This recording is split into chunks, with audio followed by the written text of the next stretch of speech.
कोकणामध्ये भाजप आणि शिवसेनेमध्ये आता शिमगा सुरू झाला। रवींद्र चव्हाण यांच्यावर टीका केल्याने भाजपच्या कार्यकर्त्यांनी कदमांचा प्रतिकात्मक पुतळा जाळला। स्थानिक पातळीवर आरोप प्रत्यारोप सुरू असताना वरिष्ठ पातळीवर मात्र हा सगळा फेक नरेटिव्ह असल्याचा कांगावा केला जाऊ लागलाय। पाहूयात।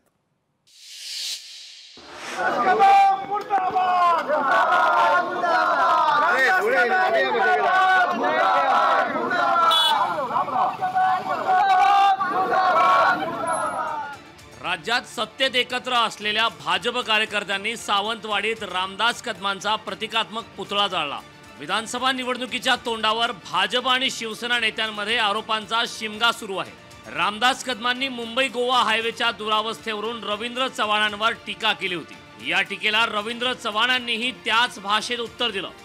प्रदेश पातळीवर मात्र भाजप आणि शिवसेना नेत्यांकडून महायुतीत आलबेल असल्याचं सांगण्यात येते। सावंतवाडीत भाजप कार्यकर्त्यांनी रामदास कदमांचा प्रतिकात्मक पुतळा जाळताना दीपक केसरकरांना निवडणुकीत घरी बसवण्याचा इशारा दिला।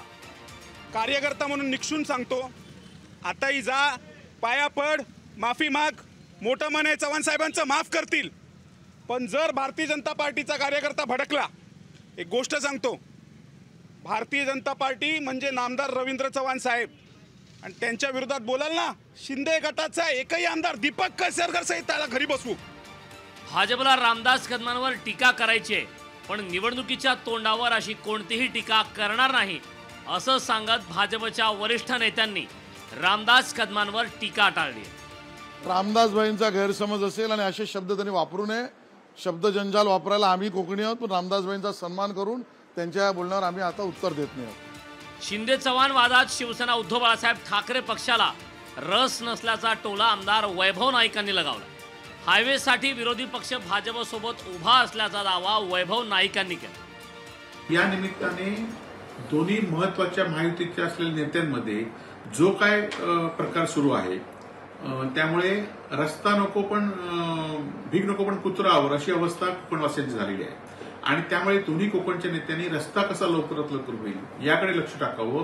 तुमच्या दोघांच्या भांडणामध्ये कोकणच्या लोकांना किंवा कोकणच्या नागरिकांना अजिबात रस नाही। शिवसेना मात्र असला काही प्रकार झालाच नाही असा दावा करते। शिवसेना भाजप महायुती अभेद्य असल्याचा दावा शिवसेनेनं केलाय। कदम चव्हाण वाद हा फेक नरेटिव्ह असल्याचा दावा शिवसेनेनं केला। आदरणीय रामदास कदमजी आणि रवींद्र चव्हाणजी यांच्या थोड्याफार मतभेदांमुळे महायुतीमध्ये वाद होणार आणि महायुती फुटणार अशा प्रकारच्या ज्या अफवा पसरवल्या जात आहेत त्या धादांत खोट्या आहेत। दोन पक्षामध्ये मतभेद होऊ शकतात, याचा अर्थ लगेच महायुती फुटणार असा काही घेण्यात काही अर्थ नाही। लोकसभा निवडणुकीत कोकणात भाजप शिवसेना महायुतीला चांगलं यश मिळालं होतं, पण कदम चव्हाण वाद पाहता आपापसातल्या भांडणामुळे महायुतीला याचा मोठा फटका बसण्याची शक्यता नाकारता येत नाही। रोहन गावकरसह ब्युरो रिपोर्ट, लोकशाही मराठी, मुंबई।